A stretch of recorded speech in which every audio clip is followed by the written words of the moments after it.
YouTube is an experiment, and every single one of you are my guinea pigs.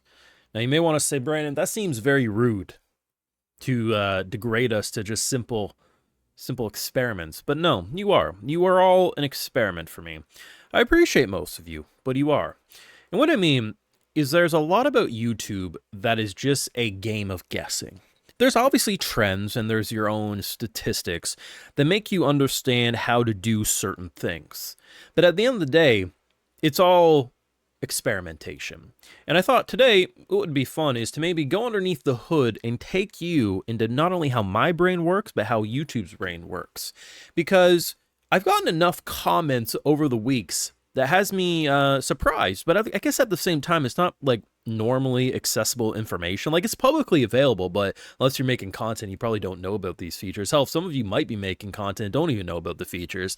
And what I'm talking about is this right here. It's called, oh, it's going to get rid of it, but the A/B test thing. Now, for a long time, I don't know when they introduced it exactly. It was sometime this year I had access to it, but for a while, channels like Mr. Beast had access to this thing called A/B testing, which basically allows you to do multiple titles and thumbnails.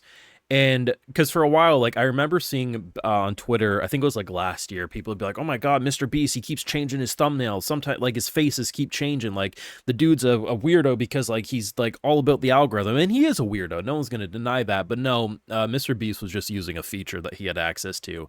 And it's really interesting because up until this feature, you had to do it manually. So, like, if you were going to do something like, I don't know, let's take a look here. Got the right thing on? Yeah. So, like, Isekai Quartet, Assassin Isekai, Hero Without a Class, like, you could do your own manual testing in the way that you would try different thumbnails, different titles, manually change them, and over the weeks maybe come up with an idea of how to work with it. But with stuff like A/B testing, it's really interesting because let's go here. So what's cool about this is it runs for 2 weeks naturally. Now, you can manually change it, which is really cool. So what I'm going to show you here, this one, I did an A/B test for just titles. The thumbnails were identical. And the main thing is because I've used these types of thumbnails multiple times, the I Can't Believe I'm Saying This and the We Need to Talk, both of which have proven very effective on my channel because they're immediate hook. It keeps the name in the, if the show's popular enough, I know, like Disney Twisted One Way, if I have this, it helps with the search algorithm. Different shows, we're going to get to it, are better without the title in it. And as you saw, this only ran for a day, but I had enough data for me that I was like, okay, people prefer the I Can't Believe. So I manually set it. But if I would have naturally kept it, every time you loaded YouTube, you might have seen a different title. But I don't know exactly the science. I can't break down exactly how they know which one to pick, but they run it with different people. So, like, say 20% of the people got this title here. It would then, see how long those people watched in comparison to this, and it just keeps running it. We'll go to a different one. This is where we did both. So this is where we get into multiple titles multiple thumbnails. So I did the same title but different thumbnails. And this is all just experimentation. I've actually been doing these faces and thumbnails for a while. I just typically don't keep them because what I'm learning is it changes nothing. Some of these videos do better with me in the thumbnail, and some don't. There's very little distinction you can see. Like, look at that, 48% to 51%, not a really big difference. This one was an interesting one. I actually decided to keep this one because I thought it was funny, because I was like, hey, I'm with Spirit Hero pointing. I thought that was funny, but there's not much difference. Like, I'm not losing out. This one, slightly better with One Punch Man with me in it, but not really a difference. Gachakuda, same thing, not really that much of a difference. I didn't really like it, so I just kept me out of the thumbnail. What's this one? Grieving Soul? Better with me without it. Let's see. Oh, this was Kamen Rider. This one was just same thumbnail, different title. And I just thought it was funny because I was punching. So stuff like this is interesting to me because without this type of data, right? Let's get back to this one. Without this type of data, it's impossible for me to know this stuff without doing long testing. But by actually having that data available, because it's very easy for like a commenter, I prefer you with the thumbnail, or like in the thumbnail, I prefer you without it. Those comments don't really matter. You want to know why it doesn't matter? because of shows like this, Mr. Kamen Rider. People begged me and pleaded me to talk about Kamen Rider. The first video did fine. Every video after that, it doesn't. No one actually wants Kamen Rider on my channel. A select few do. So the comments aren't a good way to trust, and you shouldn't trust your comments. Your comments can steer you into trying things, but you should never listen to your comments on how to run your channel. The best data is your analytics, and that's why I love stuff like A/B testing, because it tells me exactly what I need, right?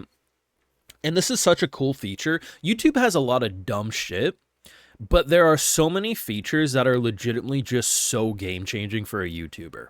Because stuff like what titles work, because the I can't believe and the we need to talk, I've used all the time because they're great clickbait thumbnails. They're amazing.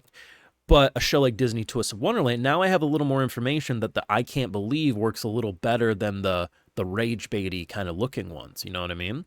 Because rage baity is going to work good for the first, but now people know how I feel, so this is more of a shock. It's just kind of, it's interesting how YouTube works.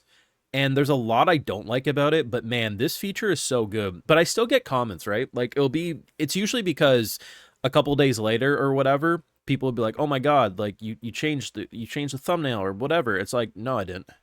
YouTube did it. And there's been a couple of videos I've let run the full 2 weeks, and YouTube then decides by themselves which one's better.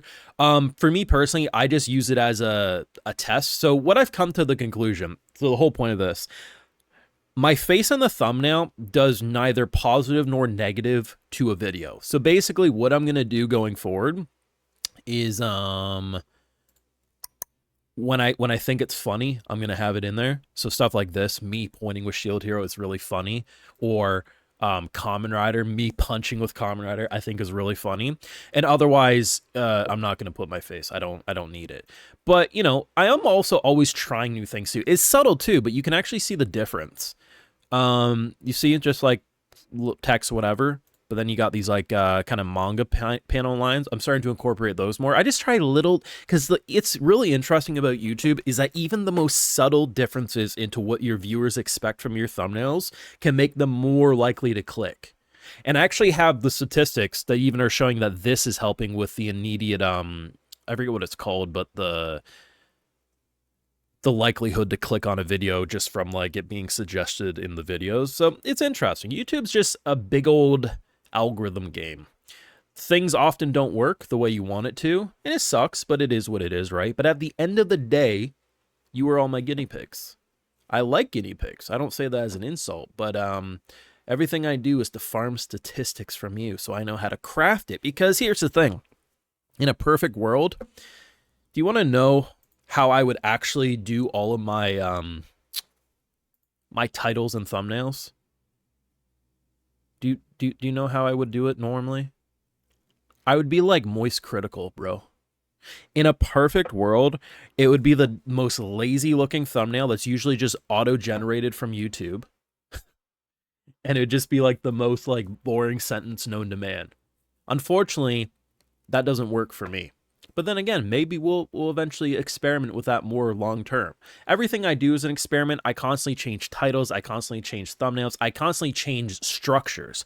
That's why for a while you actually saw me have reaction. Like I wasn't, because this is my favorite type of what's it called? Favorite type of title structure. I love having name, episode, and then some sort of sentence that makes you click. That's my preferred title structure. But I tried for a while with the reaction in the name too. Nothing really changes, neither positive nor negative. So basically, it helps confirm how I should structure titles. You know what I mean?